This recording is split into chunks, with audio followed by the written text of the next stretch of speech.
주시는 오늘의 말씀은 에베소서 4장 11절 12절입니다. 신약성경 314쪽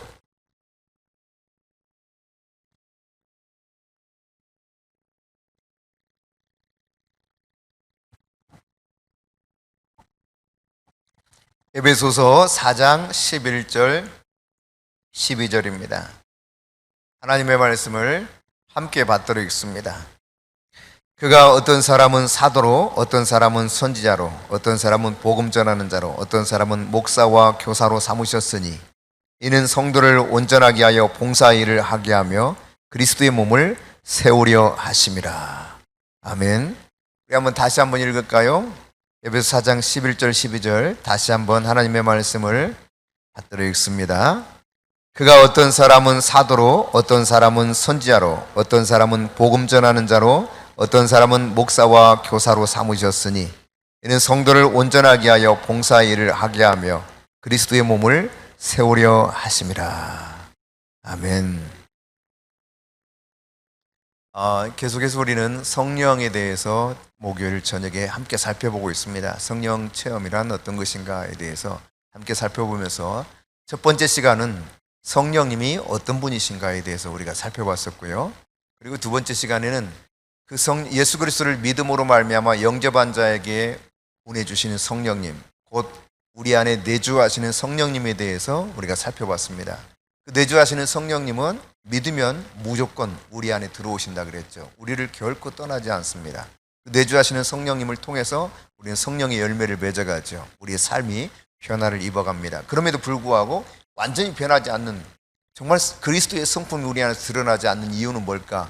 그런 부분에 있어서 이제 세 번째 함께 나눴던 것이죠. 성령 안에서 영적으로 성숙해져야 된다. 성령님이 내주하시면서 우리와 함께 살기를 원하시고 우리에게 말씀하시고 늘 찾아오시지만 그분과 함께 계속해서 친밀한 가운데 성장해 가지 아니하면 성숙한 성도가 될 수 없습니다.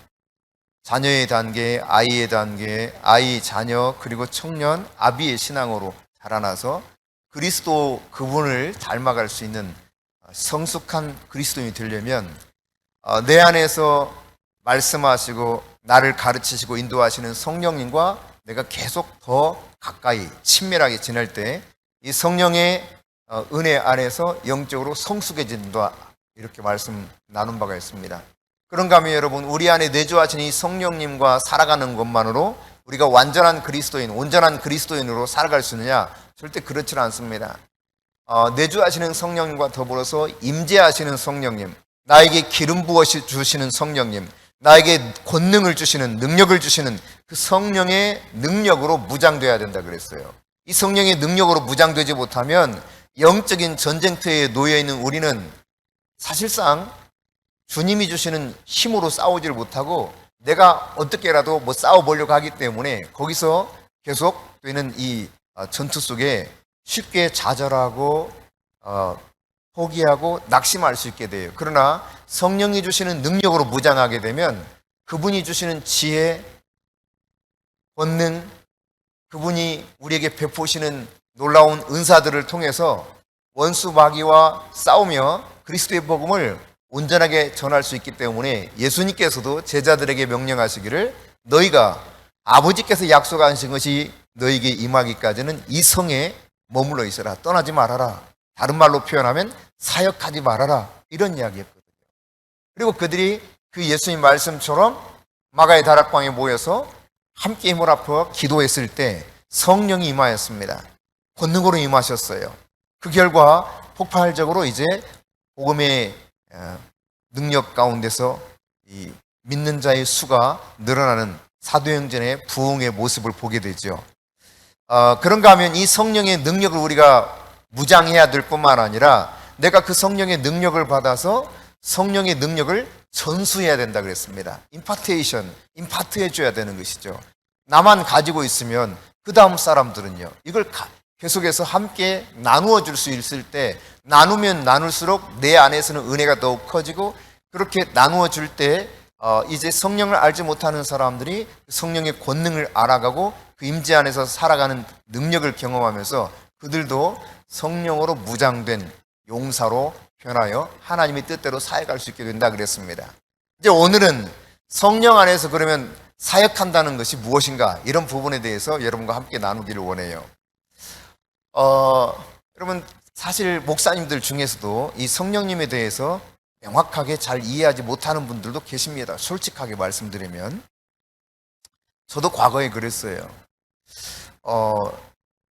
특별히 신학교에서도 이 성령의 능력에 대해서 그다지 가르쳐주는 것도 없고, 또 교회 현장에서도, 목회 현장 속에서도 역시 성령의 능력에 대해서 구체적으로 경험하거나 가르쳐주는 이가 없기 때문에 성경 속에서는 나타나는데 도대체 이것은 그럼 성경 안에서만 끝난 것인가? 근데 성경은 분명히 말씀하고 있기를, 예수님도 믿는 자에게는 이런 표적이 따르니 너희가 새 방언을 말하며 귀신을 내어 쫓고 내 이름으로 병든 자에게 손을 얹은 즉 그들이 나음을 얻으리라 하셨는데, 이게 도대체 왜 이런 일들은 교회 안에서 일어나지 않을까, 이런 궁금증을 가지고 제가 청년 시절에 고민을 좀 했던 적이 있어요. 그래서 왜 분명히 말씀은 이런데 그런 일들은 잘 보이지를 않을까? 특수한 경우 무슨 기도원의 어떤 특별한 사람에게만 이런 일들이 일어날까? 그러면서 흔히 이제 위로 삼아서 말하듯이 표현할 때 사람들이 그런 식으로 많이 표현을 했습니다. 예수님과 사도들은 그게 가능했고 특별한 사람들에게 그런 은사가 나타나는 거지 모두에게는 그렇지 않다. 이렇게 이제 자기를 위안 삼아 하는 말들을 많이 했었죠. 그러다 보니까 그것이 그런가? 이렇게 하면서 지내왔던 세월들이 있었습니다. 그런데 이제 어느 날 주목사님께서 먼저 그 성령 안에서 권능으로 역사하시는 하나님을 만나고 오신 거예요. 우리 수근이 임신했을 때, 둘째 임신했을 때. 그리고는 이제 저한테 당신도 한번 가보라고. 나는 싫다고, 안 간다고. 왜 내가 가냐고. 나는 이제 그냥 말씀으로 사역하겠다고 이렇게 생각하고 거부했어요. 근데 우리 친구들 몇몇이 그 사역 현장 속에서 성령께서 권능으로 임하시는 것을 보고 왔을 뿐만 아니라 그 가운데서 실제로 성령의 권능이 임한 거예요.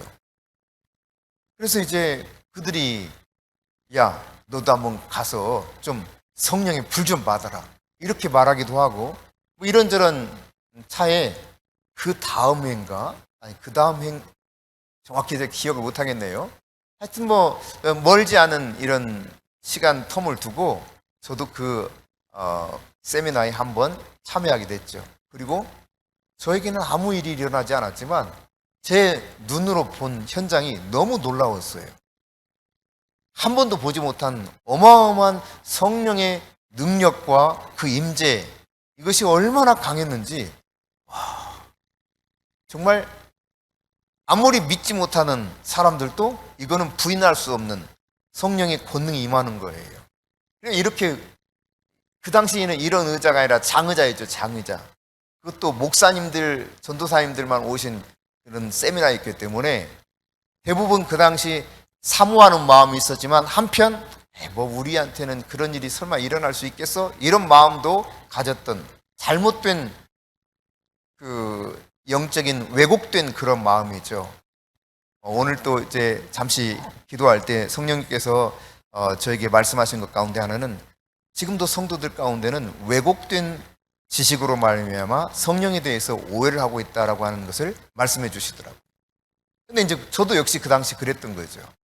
그런데 이제 이 말이지, 성령이 역사하는 현장 속에 가서 말씀을, 근데 저는 이제 이상한 집회인가? 혹시 그런 생각을 했어요. 그런데 너무너무 성경적인 이야기만 하는 거예요. 성경 말씀만 가르쳐, 성경 말씀만. 성경에서 이렇다, 성경에서 이랬다, 성경에서 이랬다. 그리고 기도하는데 성령님이 그냥 임해버리시는 거예요. 이거 부인할 수 없을 만큼.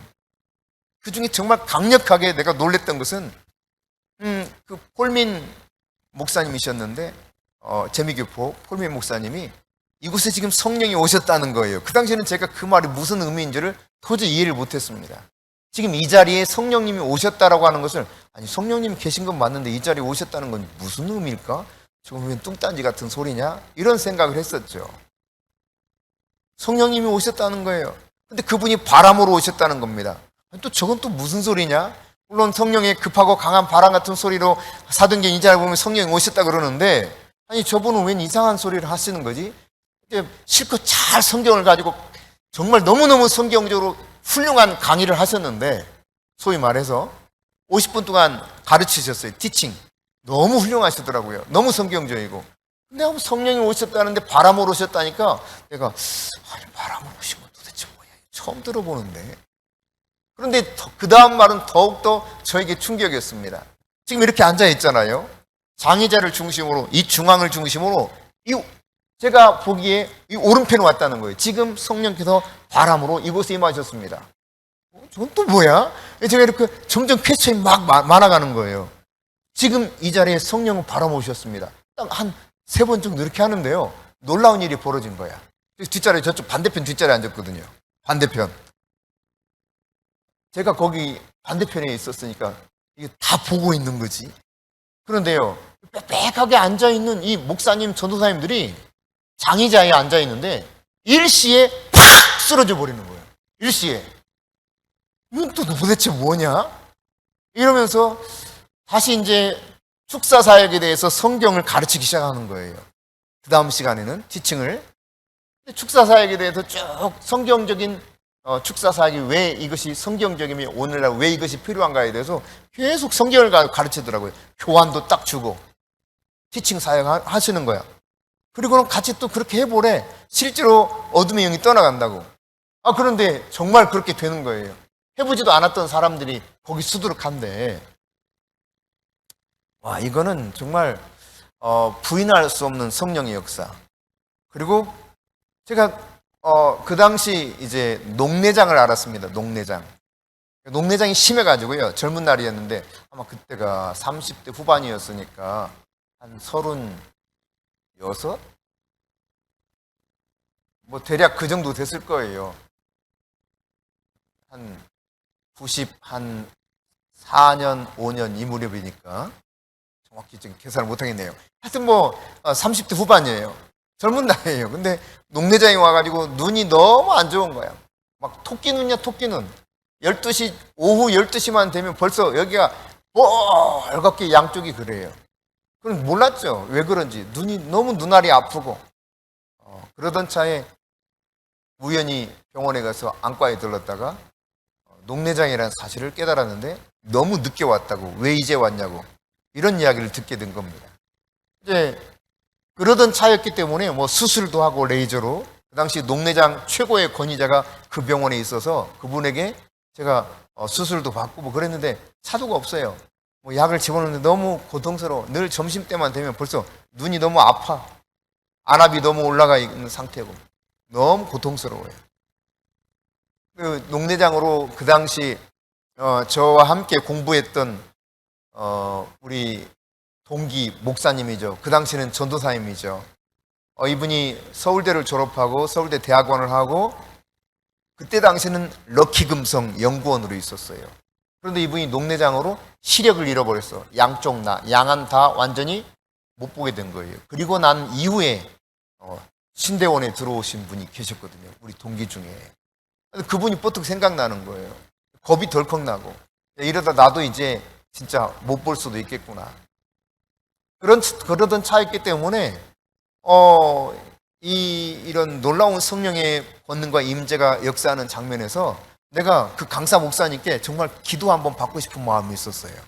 근데 마침 마지막 날 저녁에 그러시는 거예요. 이분이 자기가 지금 원하는 사람들 오늘 이 밤에 다 기도해 주겠다는 거예요.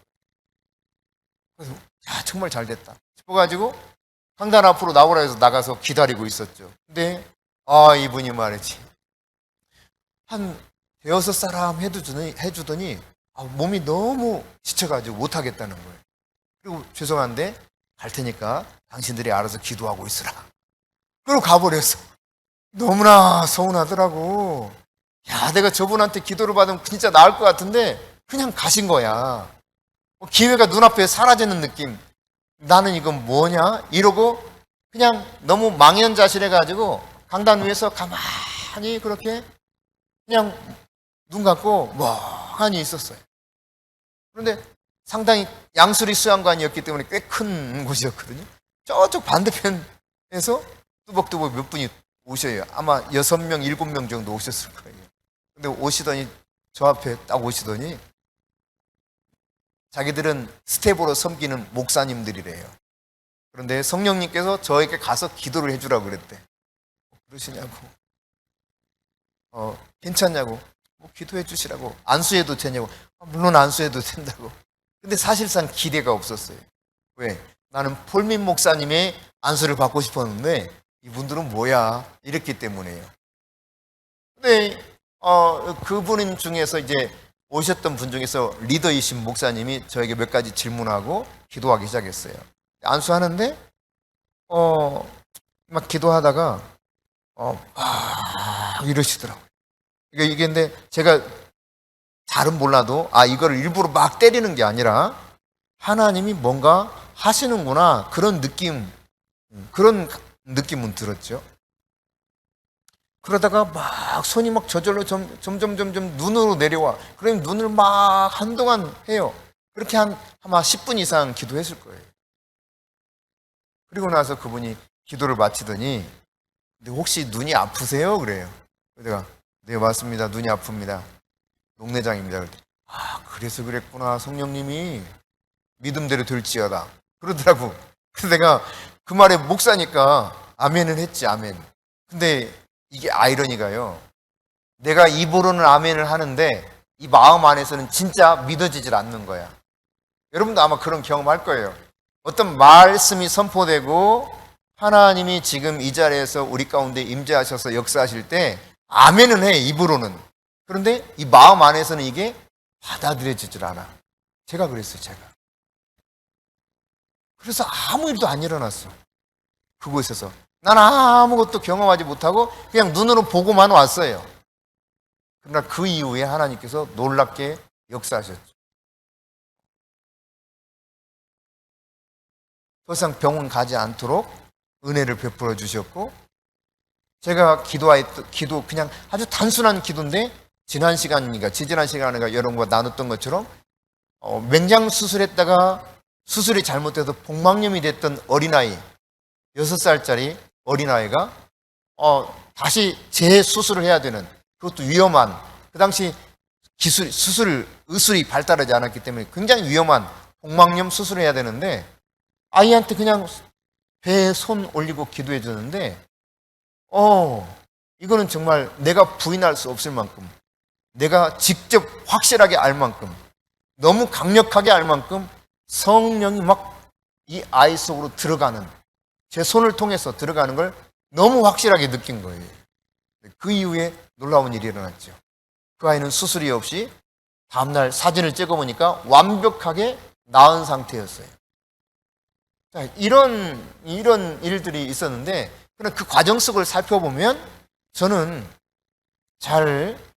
별로 그렇게 큰 사모함도 없었고, 물론 한편에서는 원하지만 한편에서는 나는 그렇게 안 해도 되는데, 나는 그냥 말씀 가지고 사역하면 되는데, 특별히 나는 그런 은사가 없는데, 이런 생각을 했던 거죠.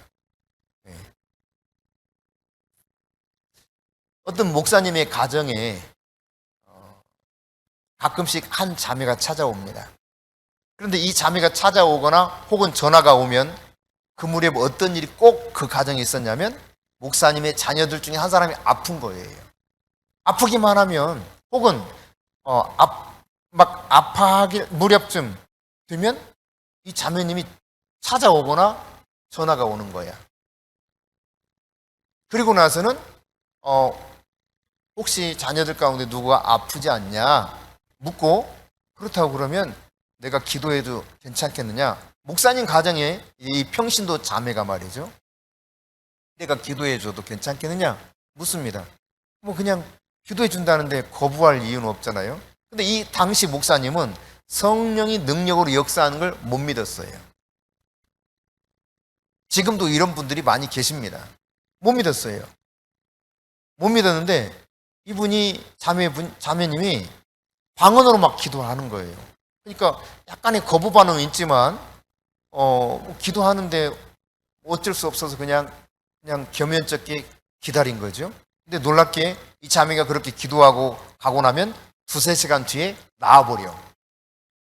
그리고 밤을 딱 세워서 아침이 되기 전 완전히 나와버리는 거예요.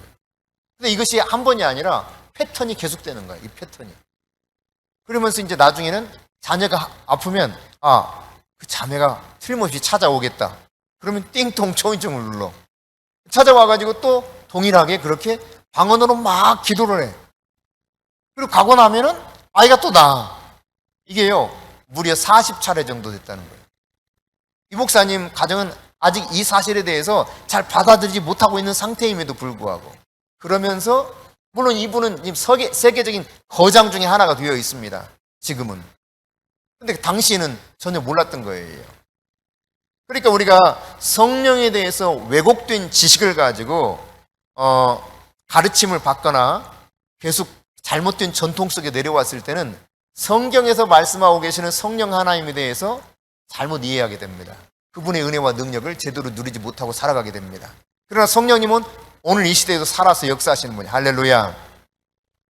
그러니까 이 목사님은 치유기도의 능력에 대해서 묻지 못하는데 이 자매님은 치유기도의 능력에 대해서 가르침을 받았던 거예요. 전수를 받았던 거예요. 그리고 성령 안에서 성령께서 이 집의 자녀들 가운데 아프다는 사인을 주시면 어김없이 찾아가거나 혹은 못 가면 전화를 걸었던 것이죠. 그리고 기도하면 영락없이 나음을 얻은 겁니다. 여러분, 평범한 평신도예요. 병든 자를 위해서 기도하는 법에 대해서 말씀을 통해서, 정확한 진리의 말씀을 통해서 가르침을 받고 그렇게 사역하게 되었을 때 하나님이 권능으로 역사하셔서 이러한 놀라운 일들을 행하게 했던 겁니다. 여러분이 이런 일에 대해서 전혀 들어보지 못했다가 듣게 되면 처음에는 이게 잘 믿어지질 않아요. 그래서 그런 말 했던 것 여러분 기억할 겁니다. 그림을 막 그렸어. 그림을 막 자기가 정말 그림을 잘 그렸어. 근데 뭔가 약간 모자라는 그림이야. 선생님이 오셔가지고 이 그림 다시 그려야 되겠다고. 다시 그리는데 이걸 다시 다 지우고 그리는 일이 쉬워 어려워요.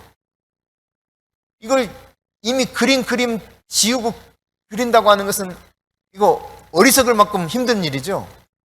그런데 아무런 그림도 그리지 않은 그냥 도화지, 백도화지라고 합니까?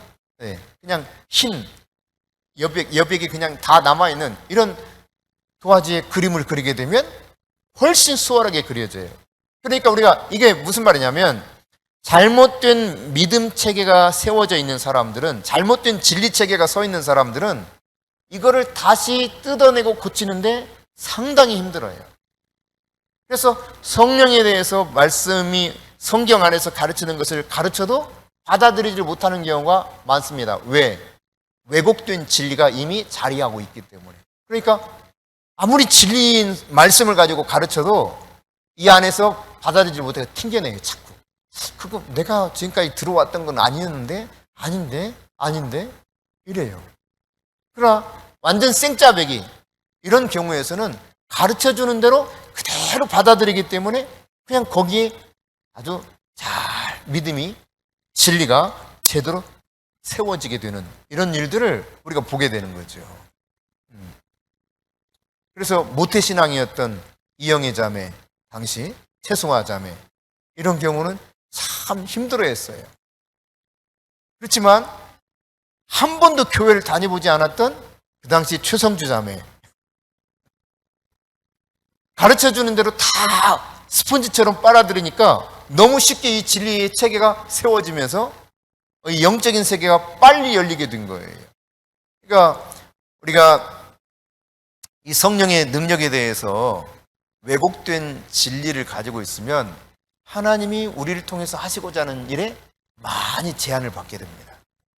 성경에서 말씀하고 계시는 성령님에 대해서 제한하지 않고 받아들여서 믿음 안에서 살게 되면, 그러나 진정한 그리스도인, 정말 거듭난 그리스도인이라면 모든 사람 속에서 성령께서 능력으로 역사하셔요. 할렐루야. 예수님 말씀하셨죠. 믿는 자에게는 이런 표적이 따른다.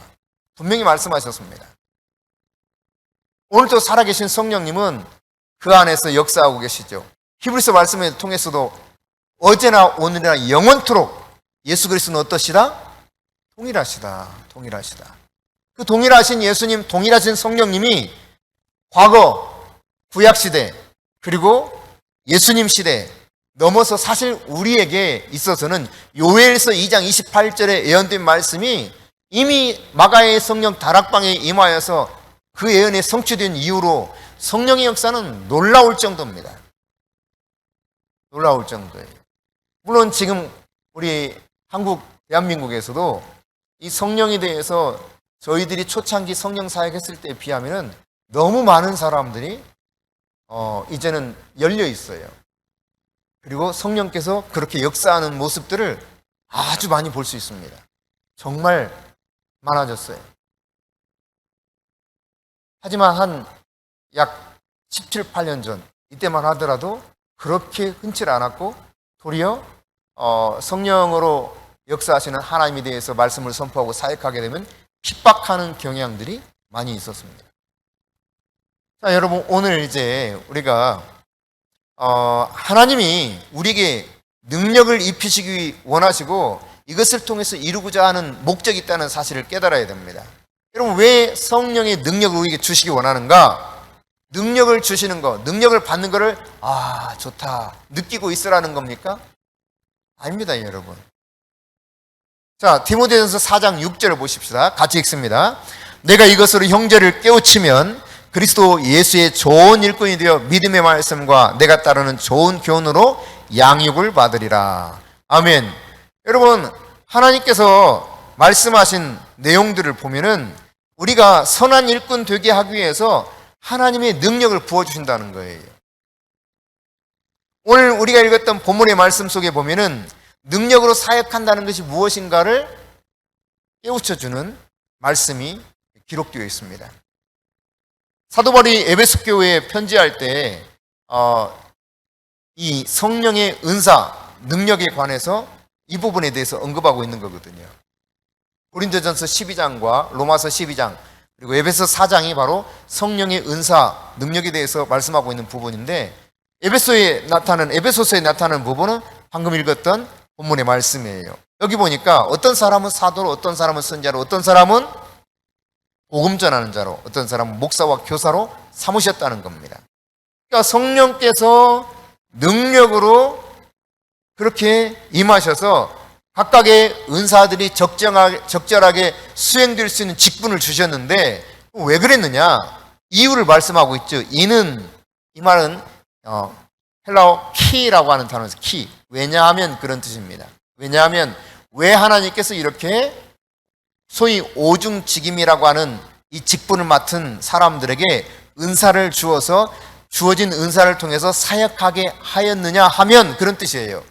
그 이유가 12절만 같이 읽습니다. 이는 성도를 온전하게 하여 봉사일을 하게 하며 그리스도의 몸을 세우려 하심이라. 아멘. 여러분, 그렇습니다. 성도를 온전하게 한다 이렇게 표현하고 있는데요, 킹제임스 버전에서는 이것을 이렇게 번역하고 있어요. 성도의 사역을 무장시키려고, 성도가 사역할 수 있는, 사역하는 모든 것들을 제대로 무장시키려고 이러한 은사를 가진 직분자들을 하나님이 세우셔서 사역하게 했다는 거예요. 그러니까 특별한 영적 리더 그룹인 사도, 선지자, 복음 전하는 자, 목사와 교사들만이 사역하는 것이 아니라 이들을 통해서 하나님께서 성도를 능력으로 사역할 수 있도록 무장시켜서 모든 성도가 사역하게 하기 위해서 바로 특별한 이런 기름 부음을 허락하셨다는 겁니다. 아멘. 사실 성경에서 보면 모든 사람이 다 사역자가 되어야 돼요. 한번 같이 해봅시다. 전교인의 사역자화. 네, 그렇습니다. 모든 성도가 사역자가 되어야 돼요. 하나님의 능력 가운데서 사역을 해야 돼요. 그게 하나님의 부르심 가운데 하나인 것입니다. 그런데 그냥 교회만 다니는 거예요. 교회만. 천국 가는 데는 지장이 없을 수는 있어요. 그러나 주님이 본래 우리를 부르신 목적과는 상당히 거리가 있는 거예요. 하나님 우리를 불러서 무장시켜서 온전한 성도 일을 감당하게 하셔서 결국 어떻게 하기를 원하는가? 봉사일을 하고 그리스도의 몸을 제대로 세우기를 원하시는 거예요. 교회가 교회답게 설 수 있으려면 모든 사람들이 어떻게 사역하는지 이 능력으로 무장되어서 그 사역하는 방식에 따라서 하나님이 주신 은사를 가지고 각각의 주어진 은사를 활용하면서 사역하게 될 때 진짜 그리스도께서 본래 디자인하셨던 그 교회가 되는 거예요. 아멘? 그러니까 하나님의 교회는 무력하지 않습니다. 하나님의 교회는 강력합니다. 어둠의 권세를 완전히 깨트리는 놀라운 권능이 있어요. 그게 하나님의 교회입니다. 여러분, 교회라고 하는 것을 거듭 말씀드리지만 건물을 의미하는 것이 아니라 그랬죠. 하나님으로부터 세상에서부터 부름받은 거룩한 성도들이에요. 그러니까 내가 교회인 거예요. 내가 교회를 이루고 있는, 교회의 몸을 이루고 있는 나는 어떻게 해야 되느냐? 제대로 능력으로 무장이 돼야 돼. 그래서 성도가 사역할 수 있어야 된다 이 말입니다. 그런데 그냥 겨우 왔다 갔다 하면서 오늘 일주일에 한 번 예배드렸어. 뭐 예배드리는 날 가서 예배드렸어. 나는 다른 사람보다 좀 더 열심히 예배드렸어. 아니에요, 여러분. 그게 성도의 부르심이 아니에요. 진짜 성도는 바로 성령으로 어떻게 사역하는가를 하나님으로부터 배워서 하나님이 말씀하시는 대로 능력으로 사역하면서 그리스도의 몸을 제대로 세워가야 하는 겁니다. 아멘? 그게 성경에서 가르치는 겁니다. 절대로 사역을 목사나 특별한 영적 리더 그룹에서만 하는 것이 아니라는 것이 성경의 가르침이에요. 이 사실을 여러분이 잘 깨달을 수 있기를 바랍니다. 하나님께서 그럼 영적인 리더들, 사도, 선지자, 복음 전하는 자, 목사, 교사 왜 세웠느냐? 분명히 말씀하고 있죠. 성도를 무장시키기 위해서 그들을 세웠다는 거예요. 그러니까 훈련시키는 거, 훈련시키는 거. 디모데 전설을 통하여서 교회가 마치 영적인 훈련소처럼 말씀하고 있지 않습니까? 그러니까 지지난주인가 제가 말씀드렸던 것처럼 교회는 훈련소, 영적 훈련소.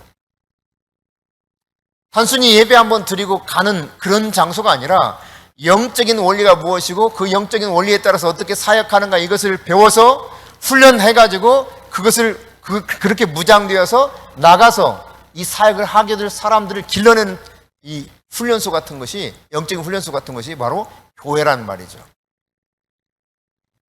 그러니까 교회 리더들은 이런 성도를 훈련시키고 잘 감독해가지고 예수님이 원하시는 그 사역을 감당하게 만드는 겁니다. 이게 돼야 돼요. 그래야 세상에 나가서 세상을 변화시키죠. 오라 우리가 세상을 변화시키자. 변화시키지 않는데 변화가 안 돼. 하나님의 은혜와 능력 가운데서 살아가지 못하기 때문에.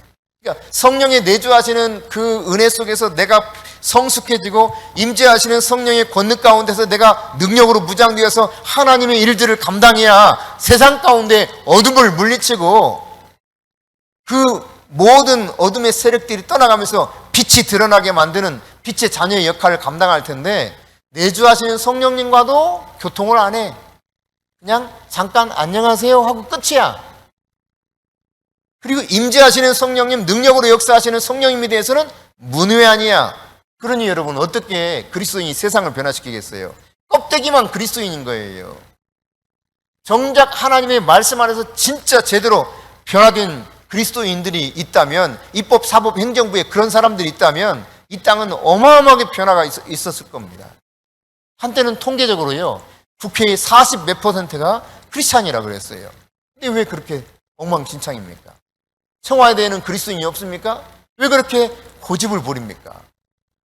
말도 안 되는 이야기를 해도 아무도 거기에 대해서 정작 진리가 무엇인가, 정말 하나님이 원하시는 권위를 주신 목적에 따라 살아가는 것이 무엇인가에 대해서 말을 하지 않아요. 변화가 없는 거죠. 교회 책임이에요. 교회 책임. 너무나 무력한 성도들을 만들어 놓은 겁니다. 제 책임이에요. 따지고 보면. 여러분들이 정말 하나님, 내주하시는 하나님, 성령 하나님과 늘 교통할 수 있기를 바랍니다. 그리고 우리에게 능력으로 역사하는 성령의 임재 속에서 그분의 권능을 통해 여러분의 삶의 자리에서 진짜 빛을 발해야 돼요. 어둠을 향해서 전투를 하면서 물쳐 이겨야 돼요. 날마다 가서 비실대다가 오는 것이 아니라 그 안에서 생명력 있는 예수의 복음이 드러날 수 있는 존재로 바뀌어야 되는 것이죠. 여러분, 한 사람의 영향력이라고 하는 것이 얼마나 큰가 우리가 어제 새벽에 나눈 바가 있습니다. 다니엘, 그는 분명히 다리오 왕 시대에 그를 모함하는 사람들에 의해서 다리오 왕이 잘 깨닫지를 못하고 어인을 꽝 찍어버리는 바람에 사자굴에 들어갈 수밖에 없었어요. 왕 외에는 어느 누구에게도 앞으로 30일 동안 절대 기도하지 못하게 하자. 그럼 다니엘은 어떻게 합니까? 그는 총리 중에 한 사람이었기 때문에 이거 다 압니다. 법령도 너무 잘 압니다. 그럼에도 불구하고 예루살렘을 향해 창문을 열어놓고 평상시처럼 어김없이 3번씩 기도하는 거예요. 매일매일. 분명 굶주린 사자들이 득실득실한 그 사자굴에 던져진다는 사실을 알면서도 말이죠. 어떻게 되었습니까, 여러분? 사자들하고 놀다 나왔어요. 사자, 아마 어린이 그 애니메이션 같은 데 보면 사자 등에 올라서 막 이렇게 놀기도 하더라고요.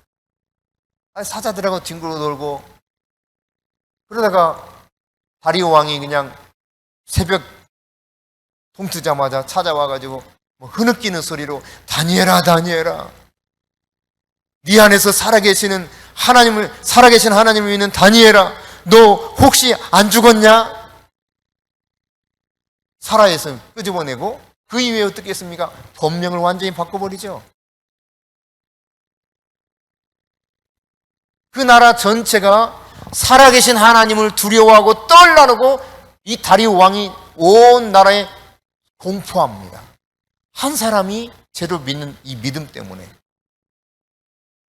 그러니까 우리가 정말 그런 사람들이 각 분야에 생겨야 되는 거죠.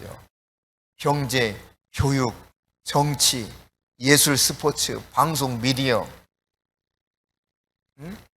모든 분야, 종교, 할 것 없이요. 가정. 이건 어떤 분야에서든지 이런 탁월한 영적인 리더들이 일어나야 돼요. 근데 단순한 어떤 특정한 사람이 아니라 바로 예수 믿는 사람 한 사람이 그렇게 변화되어 나갈 때 놀랍게 빛으로 소금으로 사역하게 되면서 세상은 바뀌어 나가게 되어 있는 것입니다. 이런 일들을 여러분이 감당할 수 있는 하나님의 사람들이 될 수 있기를 바랍니다. 여러분 잘 보세요. 사도행전 2장에 보면은 사도행전 2장에서 그들이 예수님이 말씀하셨던 것처럼 떠나지 않고 마가의 다락방에서 한 마음으로 오로지 기도를 힘썼죠. 그 결과 마가의 다락방에 성령이 임했습니다. 성령이 임했을 때 급하고 강한 바람처럼 임해서 막 뻥뻥 떨어지기도 했거니와 또 갈라진 혀의 모습처럼 불이 임했어요. 그러면서 동시에 어떤 일이 일어났습니까? 그들이 전혀 생소한 언어로, 즉 방언으로 말하기를 시작했습니다. 근데 이 방언을 말하는 것을 메데인이든 저 에디오피아에서 온 사람이든 그레데 섬에서 온 사람이든 어디서 왔던 사람이든 이 절기를 지키서 오순절 절기를 지키고 왔던 순례하기 위해서 왔던 사람들이 각각 자기 나라의 언어로 들리기 시작하는 거예요. 저들이 이상하네. 분명히 갈릴리 사람들인데 우리 말을 하는데, 근데 그 말 속에 어떤 이야기가 있습니까? 그 말을 잘 들어보니까 하나님의 큰 일을 계속 증거하는 거예요. 즉 예수 그리스도의 십자가와 복음의 이야기를 각 나라 언어로 거기 있는 사람들이 다 이야기할 때 저 각 나라에서 왔던 사람들이 자기들의 언어로 하나님의 큰일, 십자가의 복음의 이야기를 듣게 됩니다. 이 놀라운 방언이었죠. Other language, other tongues, 다른 언어로 말하기를 시작한 거예요. 이것이 바로 성령이 마가의 다락방에 임한 하나의 현상이었는데, 이것을 바라보고 믿는 자는 아주 극소수였어요. 그 당시 도리어 어떻게 했습니까? 조롱했습니다. 술 취했다고. 그러자 그 말을 듣고 베드로가 가슴이 뜨거워서 그대로 있을 수가 없어. 베드로는 역시 베드로예요. 도저히 이 상황을 그냥 지나갈 수 없다. 벌떡 일어나서 베드로가 말씀을 전하기 시작하죠. 그러면서 이들이 술 취한 것이 아니다. 지금 시간을 봐라. 지금 시간이. 아니, 이 시간이 술 취할 시간이냐? 이것은 요엘 선지자가 예언했던 말씀처럼 하나님이 약속하셨던 성령을 보내서 이렇게 지금 다른 언어로 하나님의 큰 일을 증거하고 있는 것이다. 이 쭉 메시지를 선포하니까 너희 조상들처럼 그렇게 패역하지 말아라. 우리가 어찌 알고 탄식이 나오죠? 그때 베드로가 말합니다. 회개하고 주 예수의 이름으로 세례를 받아. 그리하면 성령을 너희가 선물로 받으리니. 여러분, 놀랍게도 그 순간 그들이 회개하고 예수의 이름으로 세례를 받는 성령님이었습니다. 무려 이날 3,000명이 예수님 믿는 회심의 역사가 일어났어. 할렐루야. 이 어마어마한 영적인 엄청난 파도가 일어나면서 예수를 믿는 이들이 어마어마하게 폭발적으로 성장해 가게 되었죠. 근데 여러분, 자, 이렇게 급속도로 부흥하기 시작하니까 그 다음 막 5,000명 막 이렇게 계속 불어나잖아요. 그러니까 예루살렘에 있던 종교 지도자들이 위협을 느끼는 거야. 위협을. 신흥 종교 세력이 너무 강성해져. 이대로 놔두면 안 되겠다 싶은 거예요. 사실 그 당시 예루살렘 종교 지도자들, 유대인들의 눈에는 이거는 틀림없이 이단 같아. 이단.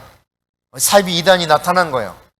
그들 눈에는 그런 거죠. 근데 너무 막 커지는 거야. 그러니까 막 굉장히 핍박하기 시작합니다. 그 핍박의 한 증표가 무엇입니까? 사도행전 7장에 나타나는 스데반의 순교 사건이죠. 스데반이 과거 이스라엘 역사 속에서 함께 하셨던 하나님, 그리고 성령께서 어떻게 하셨는가에 대한 쭉 하나님의 말씀을 선포하면서 예수 그리스도의 십자가의 부활의 메시지를 선포합니다. 그러니까 이 말씀을 전할 때 이 유대인들이 이 말을 듣고요, 막 화가 나니까 이를 갈고 그리고 돌을 들어 쳐버리죠. 스데반은 거기에서 죽어가면서도 주 예수여, 저들이 하는 일을 알지 못하나이다. 저들을 용서해 주옵소서 하는데 얼굴이 해처럼 빛났다는 거예요. 그 현장에 누가 있었느냐? 사울이라고 하는 사람이 있었고, 이 핍박이 일어나면서 어떻게 되었느냐? 예루살렘 교회는 그냥 다 흩어지게 되었습니다. 평신도들이. 사도들만 예루살렘 교회에 남아있게 되고 나머지는 다 흩어진 거예요. 이 핍박에 견디지 못해서. 그런데 여러분, 놀라운 일은 그 다음부터 사도행전 8장에 일어난 핍박의 현장, 사도행전 8장 1절, 자, 같이 읽어봅니다. 시작. 사울은 그가 죽임당함을 마땅히 여기더라. 그날에 예루살렘에 있는 교회에 큰 박해가 있어 사도 외에는 다 유대와 사마리아 모든 땅으로 흩어지니라. 자, 이런 일이 벌어졌습니다. 사도들만 남고 나머지는 다 흩어진 거예요. 유대, 사마리아 각 지역으로 흩어진 거예요. 자, 그런데 그들이 흩어져서 무엇을 했습니까? 여러분, 복음을 전하기 시작한 겁니다. 복음을. 그러니까 마가의 다락방에 성령이 임한 이후에 그들은 사도들을 통해서 가르침을 받았습니다. 날마다 떡을 떼고 교제하고 말씀을 듣고 그 말씀이 무엇인가 상고하면서 계속 날이면 날마다 성전에 있든지 어디에 있든지 모여서 그들은 하나님의 말씀 앞에서 훈련받고 그렇게 진리가 무엇인가, 성령의 능력이 무엇인가, 이런 것들을 사도를 다 가르침 받은 거예요. 그러다가 그들이 성장했는데 핍박이 오니까 흩어졌단 말이야. 흩어진 다음에 일어난 일은 무엇입니까? 8장 이후에 보면 드디어 이들이 흩어져서 했던 일은 복음을 전하기 시작해요. 복음을. 그 중에 이제 대표적인 사람이 빌립이 등장하죠. 빌립. 그럼 평신도였습니다. 평신도. 이 평신도 빌립이 사마리아 지역에서 복음을 전하는데 어떤 일이 일어납니까? 안진뱅이와 중풍병자가 나을 뿐만 아니라 귀신이 떠나가요. 예수를 믿기로 회개하고 돌아오는 영혼들이 많아져요. 이 어마어마한 역사들이 어떻게 일어나는 겁니까?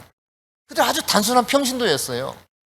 그럼에도 불구하고 사도들 혹은 선지자 혹은 복음 전하는 자, 목사와 교사, 이 같은 영적인 리더 그룹, 하나님이 세우신 특별한 그들이 복음을 전해가지고 막 복음이 왕성하게 전파되고 했던 것이 아니라 흩어진, 사실 예수님의 말씀을 보면 진짜 흩어졌어야 돼요.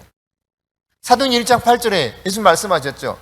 너희에게 성령이 임하면 너희가 권능을 받고 예루살렘과 온 유대와 사마리아와 땅끝까지 이르러 내 증인이 되리라. 그러니까 성령의 권능을 받으면 그냥 그거 느끼고 아, 나 성령 받았어 이러라고 성령을 주신 게 아니에요. 성령의 능력을 받은 사람은 가서 복음을 전해야 돼요. 근데 이들은 이 안에서는 있는데 더 이상 나가질 않는 거예요. 계속 예루살렘으로 모이는 거죠. 그래서 하나님이 흩으시면서 하나님의 계획대로 이 일을 성취해 가시는 모습이 바로 사도행전 8장 이후에 나타나는 역사죠. 여러분, 그런데 우리가 알아야 될 사실 가운데 하나는 평신도들인데도 불구하고 그들 안에서는 병고침의 역사, 귀신이 떠나가는 이런 일들이 자연스럽게 일어났단 말이에요. 어디 이때뿐입니까, 여러분? 사도들이 가서 전했던 곳곳마다 이런 일들이 있었다는 사실을 우리가 짐작하게 하는 것이 바로 고린도전서 12장을 보면 확실히 알 수 있게 돼요. 사도 바울이 가서 고린도에 가서 복음을 전합니다. 1년 6개월 동안 복음을 전하고 그들을 가르쳤던 결과는 어떠느냐? 그들 속에 성령의 능력이 임재해서 그들도 권능을 받아서 사역하게 되는데 그들은 지식의 말씀, 지혜의 말씀, 영분별, 믿음, 능력 행함, 병고침, 방언 통변함, 그리고 예언함, 이 9가지 은사들이 너무너무 활성화됐어요. 누구든지 이렇게 했어요. 네, 그러니까 다시 말해서 일반 평신도인데 사도들을 통해서 지도자들을 통해서 가르침을 받고 능력을 전수받으니까 놀랍게도 그들도 하더라는 거예요. 너무 자연스럽게. 그럼 이것이 매우 정상적인 교회인 것입니다. 물론 고린도 교회 문제가 많았죠. 그 부분은 이제 오늘에서는 논외로 하기로 하고요. 그러니까 하나님의 교회는 이런 내주하시는 성령님과 더불어서 그분이 말씀하실 때마다 그분께 순종하면서 그분과 교통하면서 더 친밀하게 지내야 되는 것이 사실이에요. 그분은 우리와 함께 살기 위해서 오셨으니까. 그러면서 내가 성숙한 그리스도인으로 변화될 뿐만 아니라 내 안에서 따라서 성령의 열매들이 나타나기 시작하겠죠. 네. 그러면서 동시에 성령의 능력을 받아야 진짜 그리스도인으로서 능력 있게 세상 속에서 그리스도의 일을 감당하게 되는 거예요.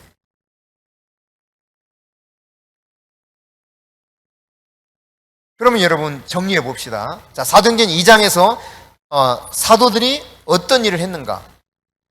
그들은 성령 받은 이후에 이제 가르치기 시작한 겁니다. 계속 가르쳤어요. 그래서 사도들로부터 첫 번째 그들은 늘 가르침을 받았습니다.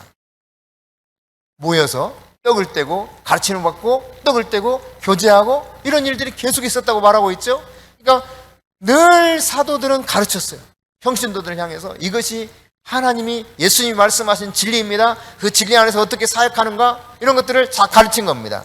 이것이 이제 사도행전 2장부터 7장 사이에 보면은 그 가르쳤던 내용 안에서 성도들에게 구체적으로, 그러니까 사도행전 2장에서 성령 임하고 성령 임하면서 가르침이 시작되면서 이 사도행전 2장부터 7장까지는 성도들에게 사도들이 계속 가르치는 사역을 하는 거예요. 그러면서 폭발적으로 막 불어나죠. 그런 다음 이게 핍박에 임하면서 흩어졌을 때 그들은 자연스럽게 가르침을 받았던 대로 가서 사역하게 돼요. 제가 서두에 말씀드렸던 것처럼 평신도 자매인데 목사님 가정에 가가지고 계속 애가 아프기만 하면 찾아오거나 전화를 해서 기도해주고, 그리고 방언으로 기도하는데 아직은 받아들이는데 좀 껄끄러운데도 그냥 애가 아프고 기도해준다니까, 선한 마음으로 한다니까 그냥 겸연쩍게 받고 있는데 그러고 나면 낫는단 말이죠. 이게 계속되는 거예요. 그러니까 믿을 수밖에 없게 되는 거예요. 아, 틀림없이 뭐가 있긴 있구나. 내가 모르는 성령이 역사하는 게 있구나. 이렇게 달라지기 시작하는 거죠. 근데 왜 그랬습니까? 이 평신도는 가르침을 받았고 목회자이지만 이분은 아직 그걸 몰랐던 거예요. 여러분, 사도들이 그렇게 평신도들을 사도행전 2장 끝부분에서 7장까지 계속 가르친 결과는 사도행전 8장부터 드디어 평신도들의 사역이 빛을 보기 시작합니다. 사실상 사도행전이기 때문에 사도 중심으로 성경이 쓰여 있어서 그렇지 이 평시 흩어진 병진도들이 다 가서 복음을 전했다 이 말이죠. 예, 기독교 역사를 이렇게 추적해봐도 이런 일들이 너무 비일비재해요.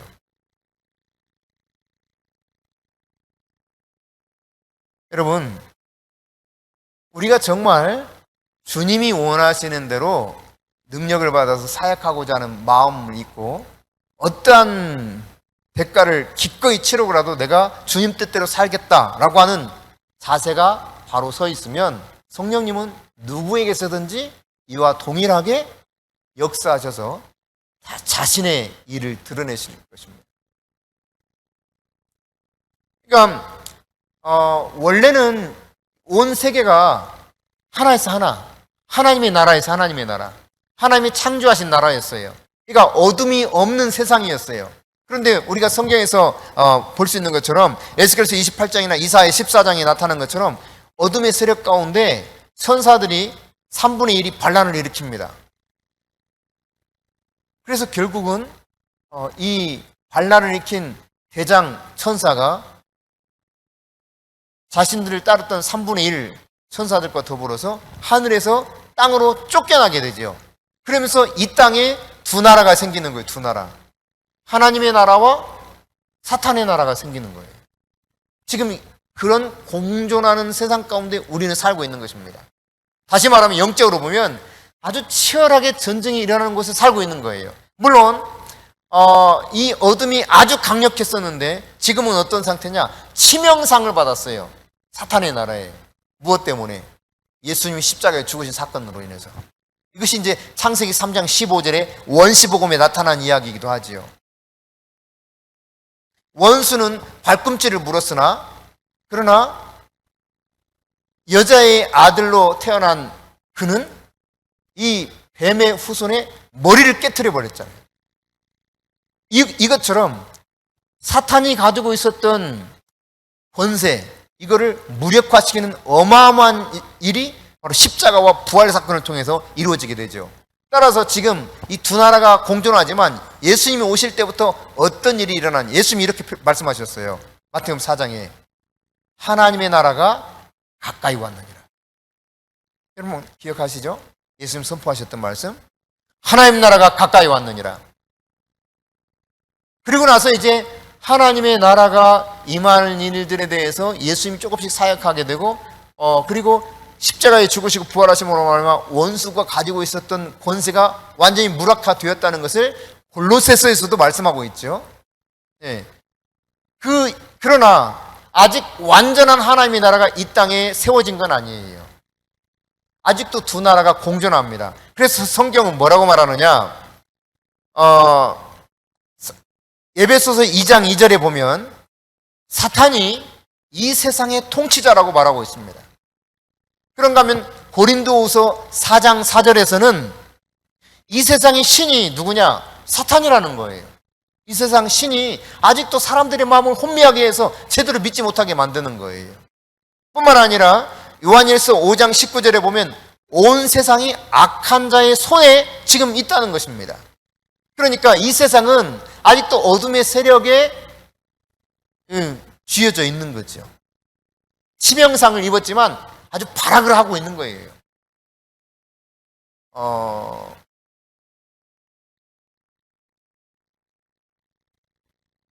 뱀의 머리를 쳐도 뱀이 바로 즉시 죽진 않죠. 꿈틀꿈틀하죠. 몰라요? 뱀을 안 죽여봐서 모르나? 저는 어렸을 때 뱀을 많이 죽여봐가지고 아는데 그냥 막대기로 후려쳐가지고 죽이기도 하고. 왜냐면 뱀이 너무 많아가지고 길가에 집에서 이제 밭을 가려고 하면은 그 산을 지나야 되는데 산에서 이놈들이 그냥 봄철이 되면 그냥 기어나오기 시작해요. 얼마나 그때는 뱀이 많았는지 몰라.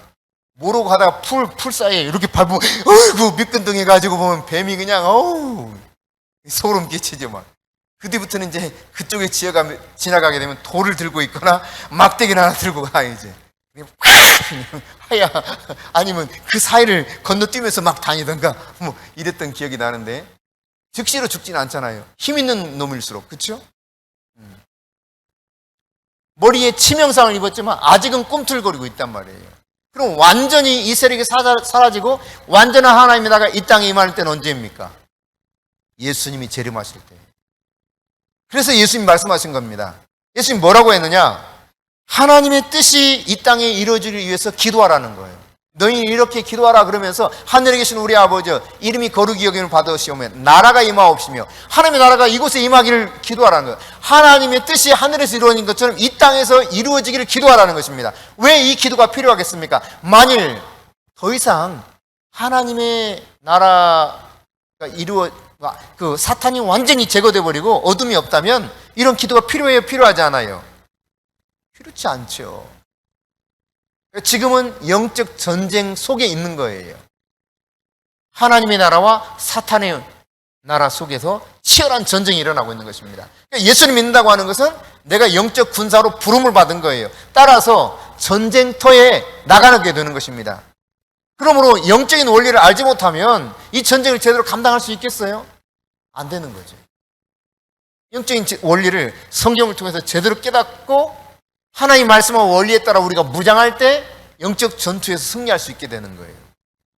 이 영적 전쟁터이기 때문에 에베소 6장을 통해서 말씀하고 계시기를 하나님의 전신갑주를 입으라는 거 아닙니까? 싸움이 치열하니까 전신갑주를 입지 않고는 싸울 수가 없어요. 그러므로 여러분이 매일매일 하나님의 전신갑주를 입으시기 바랍니다. 저는 아침에 일어나면 늘 기도하는 게 있습니다. 보일로 다시 한번 씻어주시고 하나님의 전신갑주를 입혀주시고 성령의 불담을 둘러주시고 천군 천사를 통해서 불러 진을 치시고 도와주시라고. 저만 위해서 기도하면 안 되겠죠. 저와 우리 가정을 위해서도 기도하지만 우리 성도들과 우리 교회를 위해서도 기도해요. 항상 이 기도를 합니다. 하나님의 전신갑주를 입어야 돼요. 그냥 여러분 전신갑주를 입지 않는다는 것은 그냥 원수한테 그래 쏠 테면 쏴 맞지 뭐 아직도 죽지 이런 거하고 똑같은 거예요. 날마다 하나님의 전신갑주를 입고 영적인 원리에 따라서 영적 전쟁터에서 내가 승리할 수 있는 준비를 갖춰야 돼요. 예수님은 하나님의 통치가 이 땅에 임하기를 원하면서 사탄에 잡고 있던 이 세상에 말하자면 영적 전사로 침투해 오신 거예요. 그리고 마침내 그 어둠의 나라의 적장을 물리친 거죠. 십자가에서 치명상을 입혀가지고. 그러나 아직도 꿈틀거리고 있다니까. 6.25 때 인천 상륙작전이 일어나서 서울 수복한 다음에 9.18 서울 수복 이후에 이 남한이 다 한국이 이제 통치하는 영역이 됐지만 여전히 빨치산이 득실거렸어요. 그 빨치산을 몰아내지 않는 한 완전한 자유를 누릴 수 없었습니다. 바로 그와 같은 전쟁을 우리가 하고 있는 거예요, 지금. 영적 측면에서 보면. 그래서 하나님 나라에 대해서 already not yet이라는 표현을 씁니다. 이미 하나님의 나라가 왔으나 아직은 완전하게 오지 않았다는 거예요. 완전하게 오는 때는 언제냐? 말씀드렸던 것처럼 주님이 강림하실 때. 할렐루야. 할렐루야. 여러분 이 사실을 잘 깨달으시고 완전하신 하나님의 통치가 오기까지 우리에게 주어진 이 책무를 잘 감당하면서 성령의 능력으로 무장될 수 있기를 바랍니다. 그러면 우리가 어떻게 성령의 능력으로 사역한다 했을 때 도대체 그 사역이라는 게 뭐냐라고 했을 때 사탄의 나라, 어둠의 나라의 특징과 하나님 나라의 특징을 알면 이렇게 사역하는 것이 그 사역이라는 의미구나 깨달을 수 있게 돼요. 사탄의 나라, 이 어둠의 나라는요, 사람들이 하나님과 분리되어 있습니다. 그러나 하나님의 나라에서는 사람들이 하나님과 다시 관계가 회복되어 있어요. 화해해요, 화해. 그러니까 분리되었던 사람을 화해시키는 이 일에 내가 역사하는 것. 이게 사역이에요, 사역. 한편 어둠의 나라는 사람들이 죄의 노예가 되어 있어요. 그럼 하나님의 나라에서는요, 죄를 용서받고 거룩한 백성으로 바뀌어 있습니다. 이 사이에서 죄 가운데 노예로 살고 있는 사람들에게 이것이 죄 중에 지금 너가 노예로 살고 있다라는 사실을 깨우쳐주고 도와주는 거예요. 예수 그리스도를 통해서 너는 죄를 용서받을 수 있고 거룩한 하나님의 자녀가 될 수 있다. 이게 바로 사역이에요. 이 원수의 나라에서는 원수 마귀에게 완전히 눌려 있습니다, 사람들이. 그런데 하나님의 나라는 원수의 이 눌림으로부터, 압박으로부터 자유케 된 거예요. 눌려 있는 자를 자유케 하려고 예수님이 오셨다고 그랬죠. 이사야 말씀을 인용하면서 주의 나라가 임했다 선포하지 않습니까? 누가복음 4장에. 그럼 이 눌린 자를 자유케 하는 이 역사가 예수님이 본래 오셔서 하셨던 일이라면 우리에게 그 일을 위임시킨 거예요. 우리가 이 눌린 자들을 다시 해방될 수 있도록 사역해야 돼요. 예수의 이름으로.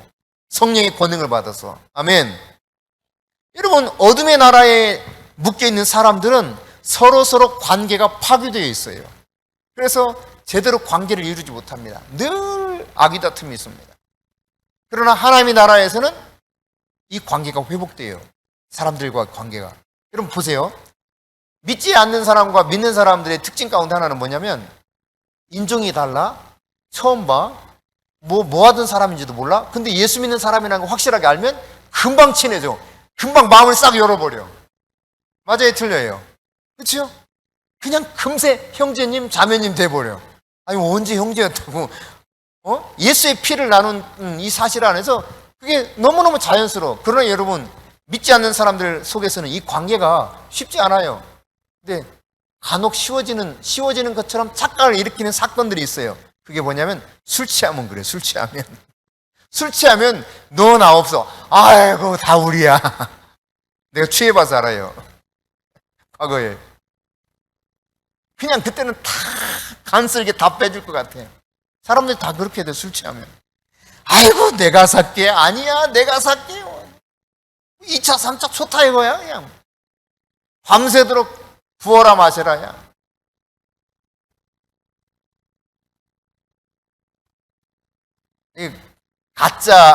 가짜로 잠시 즐거움이 있는 거죠. 근데 깨고 나면 속 쓰려. 이 술 때문에 속 쓰린 것뿐만 아니라 내가 왜 그렇게 그냥 허세를 부리면서 돈을 썼을까? 뭐 등등등. 여러분, 어둠의 나라에서는, 사탄의 나라에서는 관계가 파괴되어 있어요. 제대로 하나님이 역사하지 않는다는 이게 계속 찌그락짜그락 합니다. 그러나 하나님의 나라가 임하기 시작하면, 하나님의 다스림을 받기 시작하면 관계가 회복되기 시작해요. 놀랍죠. 그런가 하면 어둠의 나라에는 육체적 질병과 고통이 항상 따릅니다. 그러나 하나님의 나라 속에는 이게 없어요. 천국에는 약함도 없고 질병도 없고 고통도 없고 사망도 없어요. 이게 하나님 나라 특징이에요. 이런 하나님 나라 특징들이 하나님 나라에서 회복되는 모습들이 눈에 띄는 거예요. 막. 그런 사역, 그런 일들을 하는 것이 바로 또한 사역이죠. 어둠의 나라에서는 늘 가난해요. 궁핍해요. 그러나 하나님 나라에는 하나님이 공급하시는 풍성함이 있습니다. 필요한 모든 것들이 채워져요. 정말 신기한 일들이 일어나죠. 예. 정말이에요. 없는 것 같으나 모든 것을 가진 자야. 무능한 것 같으나 유능한 자야. 이게 하나님 나라의 특징이에요. 근데 하나님 그렇게 하세요. 그게 하나님의 역사입니다. 그 역사 속에 내가 쓰임받는 것이 바로 능력으로 사역하는 거예요. 할렐루야. 여러분이 하나님의 능력을 받아서 능력으로 사역하는 가운데 주님이 원하셨던 하나님의 통치가 임하는 세상을 만들어갈 수 있기를 바랍니다. 아멘.